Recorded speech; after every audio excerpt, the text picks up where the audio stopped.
The trippers, the grasshoppers, the hip ones, all gathered in secrecy and flying high as a kite. Forget it, man, and get with the countdown. Shake this square world and blast off for Kicksville.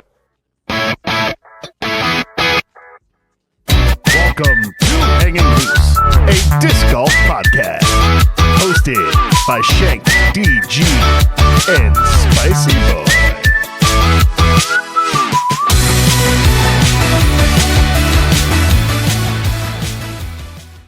Today's guest, Dana Vicich. I think it's Vicich. It's how it's Vicich? I think. Welcome to the Hanging Loose podcast. My name is Shanked DG. With me, as always, SpiiciiBoii DG. Shouts out to our producer for not announcing our guest, which is his second of two jobs. Just kidding. RV3, we love you. You know who else we love? RandDiscGolf.com. Randy boy. Randy has been a boy. I do. You guys know every once in a while I'll get on here and really kind of shell out a heartfelt thank you to somebody in the disc golf world. And obviously we've had a little bit of a turbulent season here at the Hanging Loose podcast. Not really sure what the future holds, you know, changing schedules, doing all that stuff. And in being our sponsor, Randy's been very flexible and fluid with us, and we do appreciate it. So make sure you guys get all your discs. We love Randy's fluid. It's better than Sydney Sweeney's bathwater soap. Group chat reference. Yeah. Yes, thank you to RandDiscGolf.com. Shop your discs there. Shop your Climo discs. That in the group chat. I was just trying to be topical.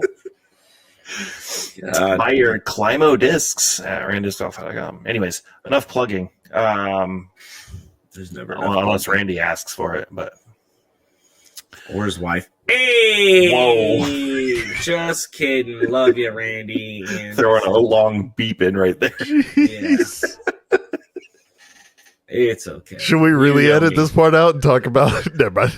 No, I'll put a long beep there, and then they'll wow, you're no fun at all. But yeah, it looks like our guest is here already. So wow, without further ado, nope, not ready yet. I gotta get him in here. Hold on, he's got to do the 20-minute producer camera work. That should take 40 seconds, but he's bad at it. Do you want to do it? I'll leave. Oh, okay. Well, how you been, SpiiciiBoii? Hurt. I haven't thrown in a couple weeks. My shoulder's been kind of bugging me, so I haven't really had a chance to get out and toss. I'm also readjusting to hosting 4 nights a week, which is an absolute nightmare. But how long do those go usually?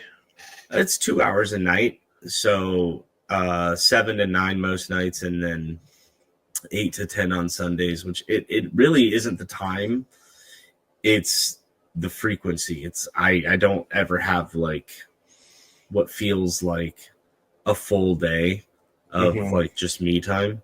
So Saturdays are like precious. Yeah, rearrange those discs, Dana. We're watching you.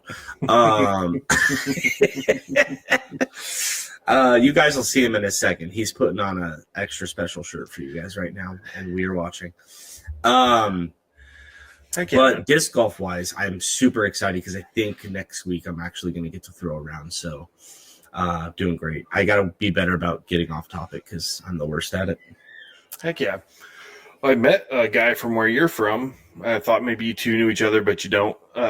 Went back to Iowa this last week.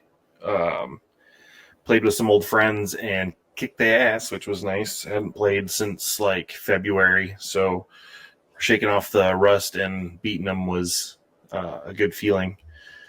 I don't know what February is. Hey everybody, this is Randy from RandDiscGolf.com. When I'm not providing you with all the greatest discs from around the world, sometimes I deliver art. And when I'm on the road, I like to listen to the masterpiece that is called Hanging Loose podcast. So if you want to hear about Spicy's latest girl problems, or Shank's favorite new milkshake flavor, check out Hanging Loose. where once in a while they talk about disc golf, but don't get too used to it. So again, Randy from randiscgolf.com. I know what February is. Dana, can you weigh in on this, please? Is it February or February? Oh, he's muted. Oh no! Get muted, kid. Still I don't know muted? if no, you're not good. anymore. Now you're ready. Do you pronounce the R? As someone born in the month in question, that's a silent R, my friend. No, it's February. Yes. Google Let's it. go. Google it. February. Like, Yep. It's okay. it's You don't pronounced say library. You don't say library. library. It's library. It's the same sound.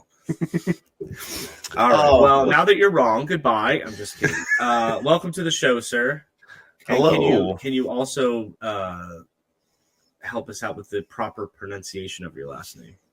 Why don't you guys both give it a crack before I spill the beans? I think it's Vicich. I said Vicich. No, you guys are both wrong, Hell but yeah.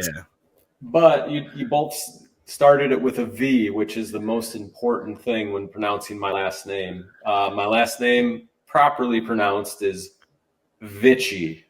Again, Vichy. Wow. make sure you got a V at the beginning, and we're all good. Vichy. That's interesting. I thought I was having camera troubles.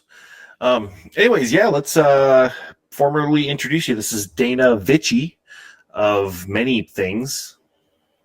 Go ahead. Of many things. But most importantly, and why he's here today, Yes. Climo Discs. Tell us about it. Yeah, so I am the sales and brand manager at Climo Disc Golf. I was brought on by Bob Giulio and Discraft towards the end of last year. And they brought me on to more or less run and direct the Climo brand. So I also, on top of that, have done a number of things within disc golf, worn a number of hats, from hanging with the Smashies every Tuesday for many, many years, Smashbox, to Disc Golf Network, working with them, doing some live commentary on the Silver Series and some other events, to course design. And if you dig back far enough, you might see my name on some tournaments as well. Ooh, did you used to tour? Yeah, I was That might always be a heavy word, but I was more of a part-time tour type of guy, where I would go out 2, 3, 4 weeks at a time, go have some fun, come home, reset, work, and then go do it again. But that was my touring for many years. So come play local events, come back home, play local work, etc., and then go on a run. Like right now, the Pro Tour just wrapped up the West Coast tour, the Northwest specifically, and that was always one of my favorites. Getting up to Oregon and spending an extended amount of time out there. yeah, it was a crazy ending to the Yeah, it sure was. I have a poor AV, man. friend. He does it to himself. No, he'll learn eventually. A friend of mine lives in the Portland area, Chandler Ray, and she does the same thing. She'll play like 3 or 4 weeks of tourney events in a row, and then she's like a super badass fuel oil pipeline inspector and makes like buku bucks. I don't know how much she wants out there, but She was on the show. Yeah, I know that. And she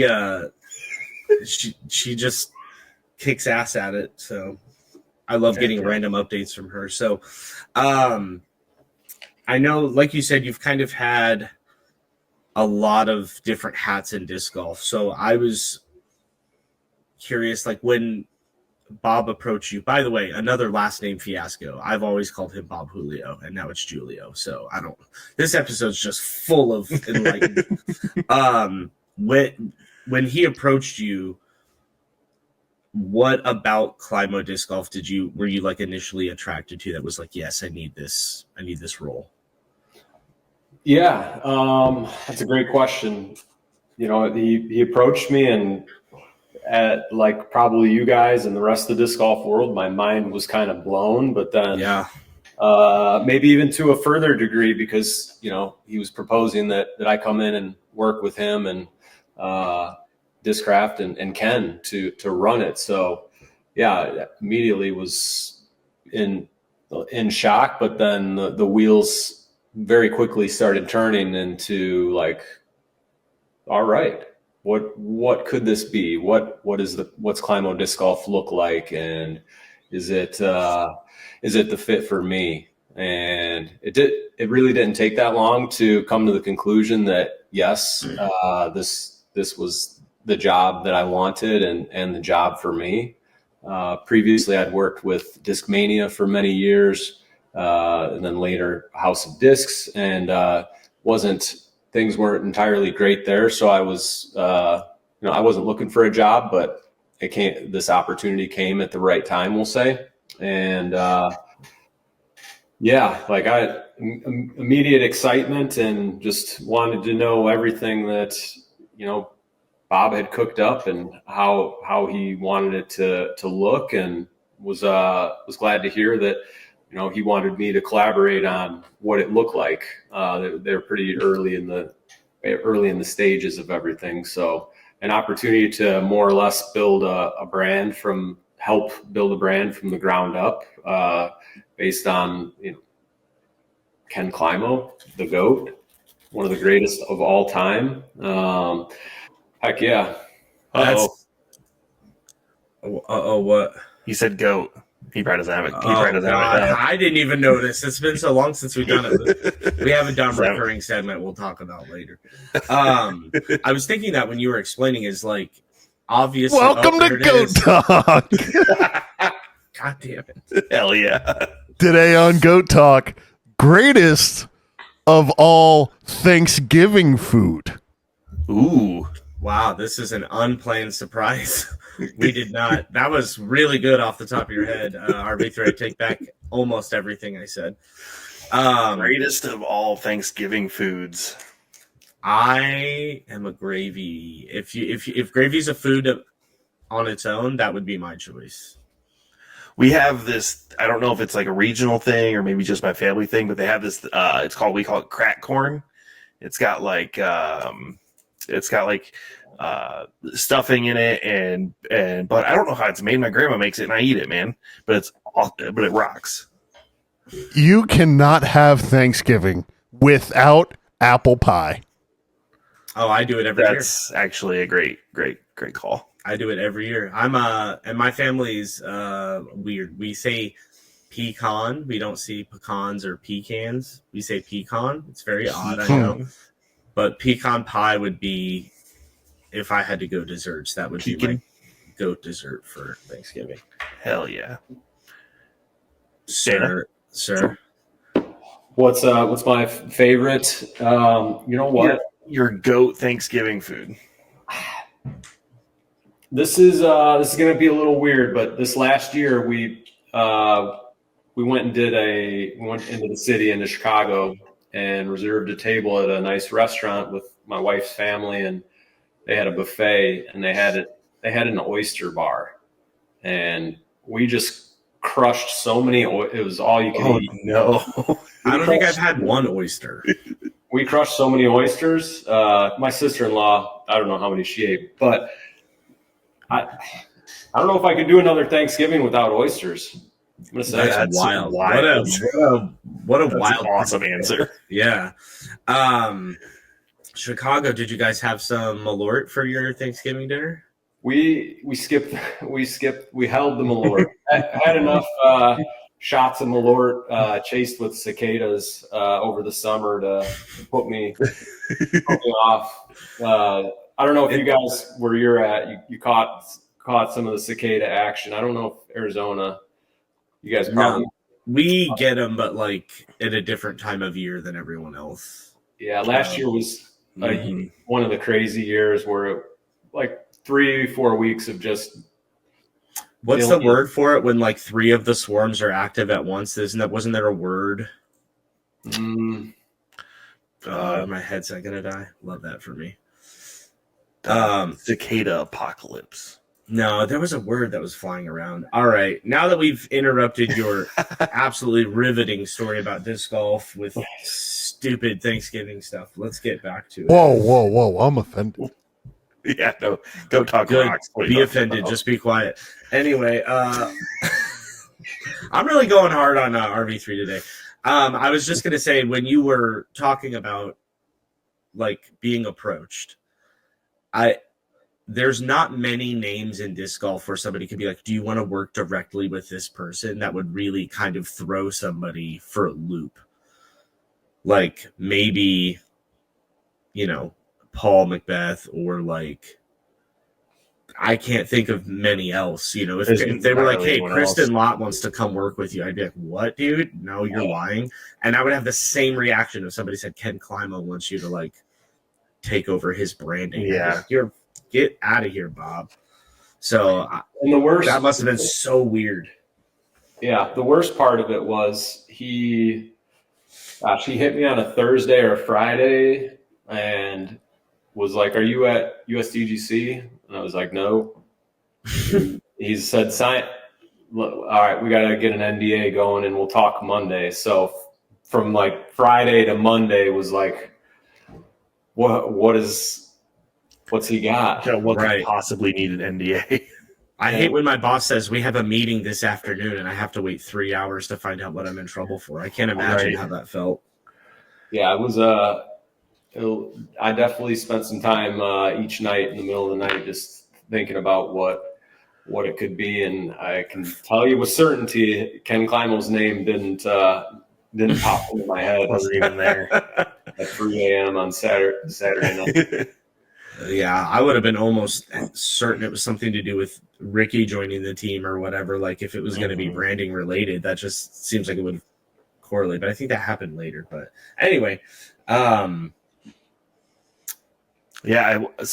the first question that comes to my mind, and I know we have one person on this podcast that has a preconceived notion about Climo discs, is its relationship to Discraft and how it's different, because I think a lot of people think it's just retooled and restamped Discraft discs. Yeah,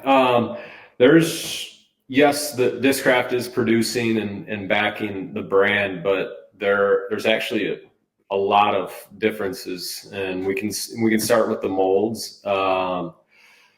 Some molds will be built from scratch, and then some could be, different parts of different discs and modifications. So I won't say that it's all going to be one way or the other. I think depending on what the champ wants and what the lineup needs will kind of dictate where we go mold wise. But yeah, it's definitely not just, grabbing the Luna mold and then stamping a Ken Climo stamp on it. So yeah, molds are all made in closely with Ken. Do you find he's trying to recreate the molds of his time? Like if he's trying to make a Climo rock or something like that?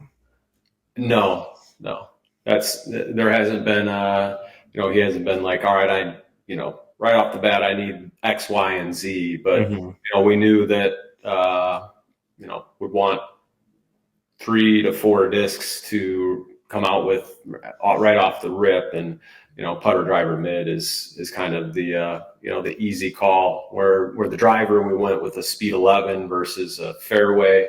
I'm happy with that call, as that turned into the Skyway, which is a really great disc for a variety of arm speeds, in my opinion. It's something that me, as someone that has 400 plus foot power, I can bag, and then those with lower arm speeds, they can bag and get S flights out of it, where I'm throwing it on like a golf line and trying to beam at 400 versus big flexing shots. So yeah, the molds they're different. There's no 1-for-1 Discraft mold to Climo mold, but like I said, it could be a mold from scratch, or it could be different elements from different molds, or modifications on older molds, or not older, different Discraft molds. So so that's one thing.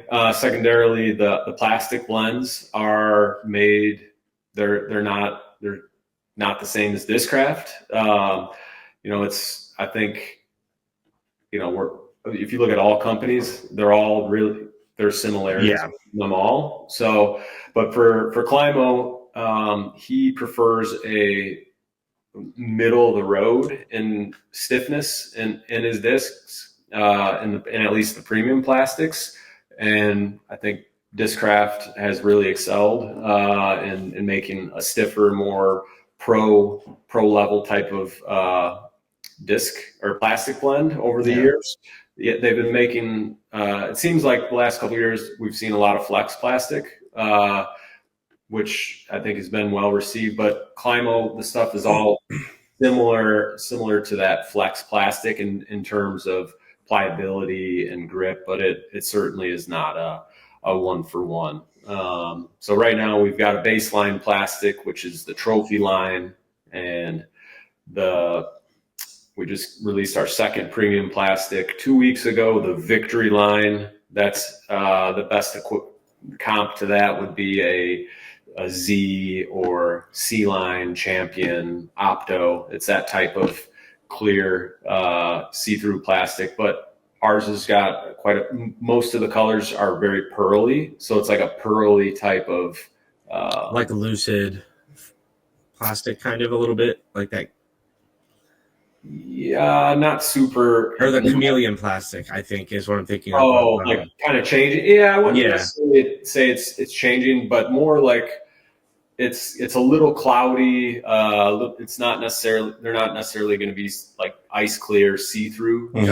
This, and that's the Victory line, and then our top end is called the Major line, and that plastic comp would be ESP, Star, S line, Interesting, et cetera. But one comp I've heard, and it hasn't been like, this feels like Discraft or this looks like Discraft, because I'll get to some other differences as well. But I hear a lot of people say Castoplast.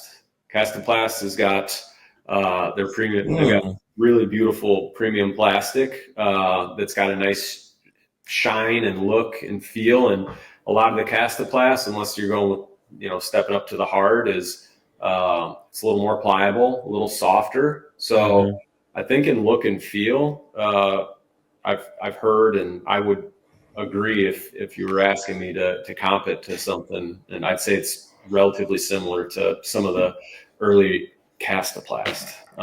But so those are a couple things. The other major thing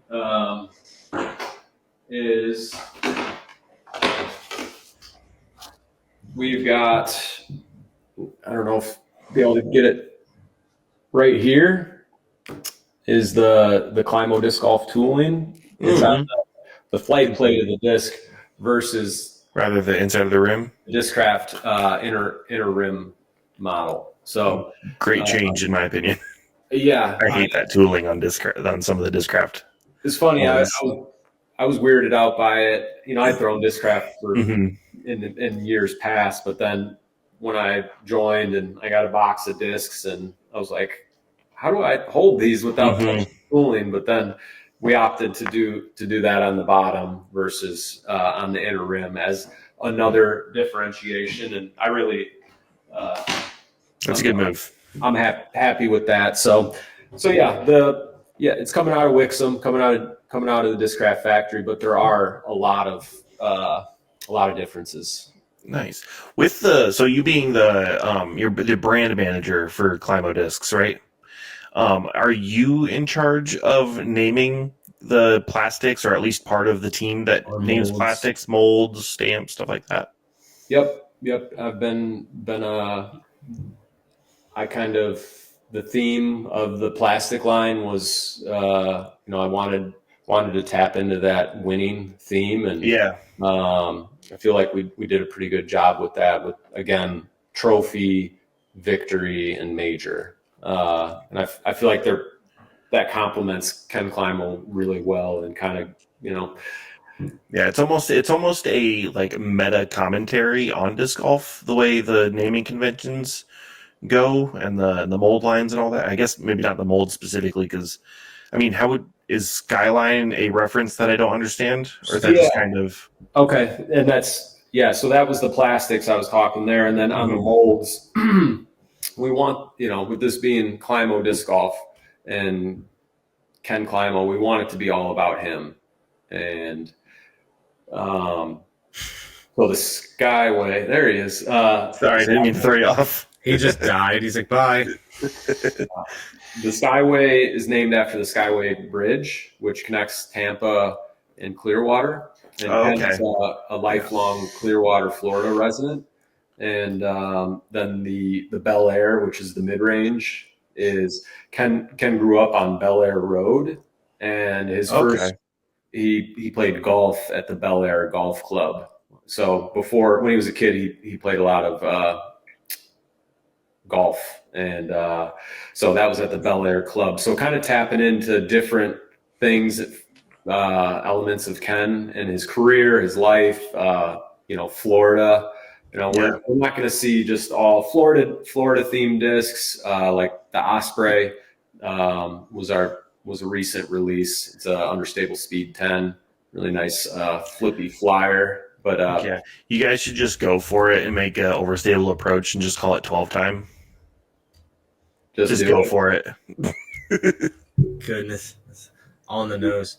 We've got a big list of names, and we've got more discs to release. So I saw somebody was teasing a new fairway on the socials this week. Ooh, yeah, that was.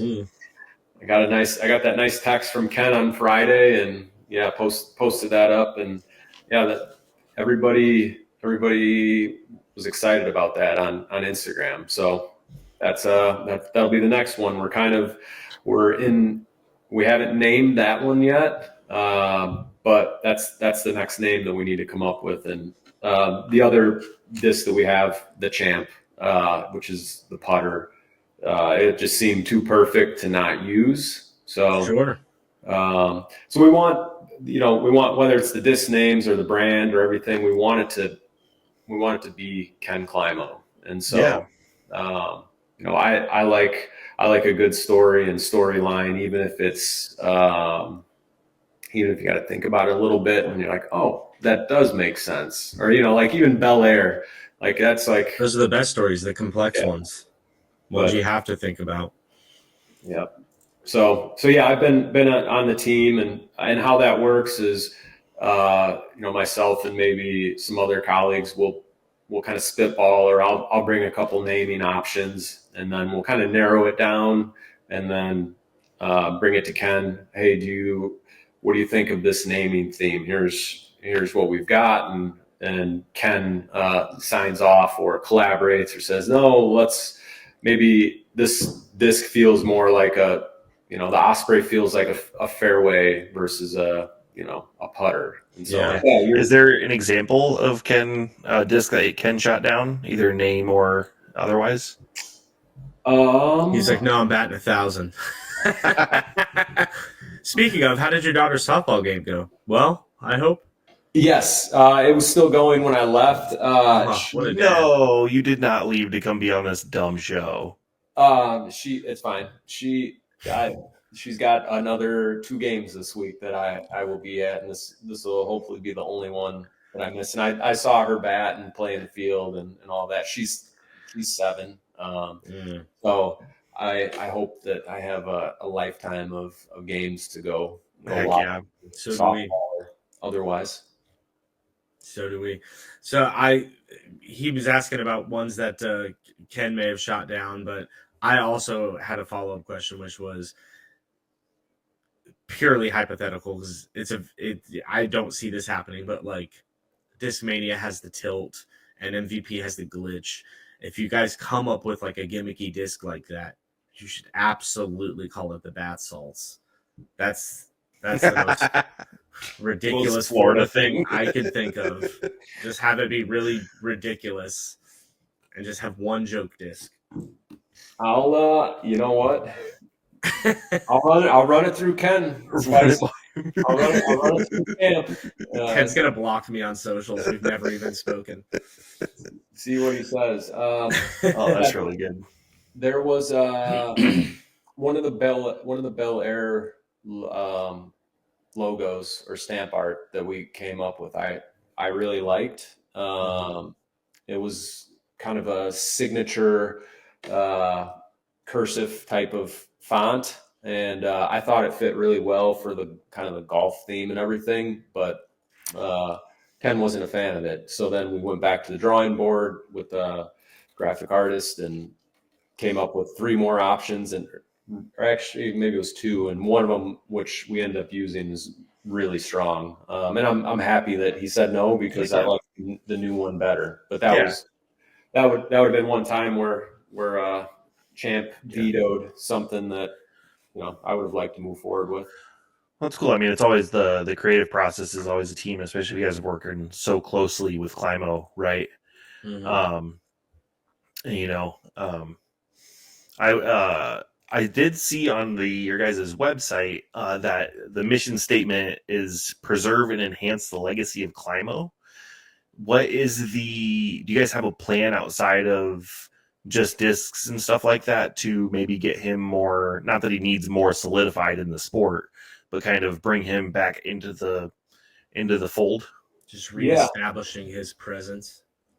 Yeah, and I see that as super important in the scheme of things, not just for Climo disc golf, but for disc golf, is having Ken out there in a variety of ways that doesn't necessarily involve selling a disc. So whether that's teaching or course design or commentary or being at events, being an ambassador. So yeah, one of the other things that I do is many opportunities come to me, but I also find opportunities for Ken, such as the end of the month. I think this might be the first breaking news. This might be breaking, but Ken's going to come up to the Master World Championships for the last 3 days or so, and yeah, we're gonna. So that's up in Minnesota, Twin Cities. I think they're right now. Is that? No, that wouldn't be that.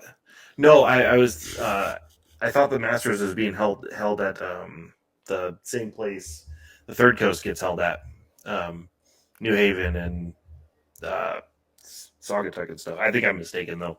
Ignore me. All good. I do love Saugatuck. That course is fun.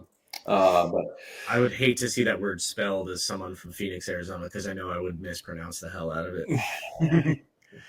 Yeah. So Ken's going to come out to the Master World Championships. We've got a few different activations lined up for him, but just having him out there and hanging, seeing friends and being present there is big. And then also he's going to come out to Ledgestone as well. The plans aren't as solid as that's a little more out, but definitely gonna be some opportunities to see Ken and hang out and get a signature or something with him. But yeah, just bringing opportunities to him, finding opportunities that are meaningful and get him back out there, and that aren't always just sitting at a booth selling discs, because it's more than that. Yeah, I'm surprised there hasn't been. So does he?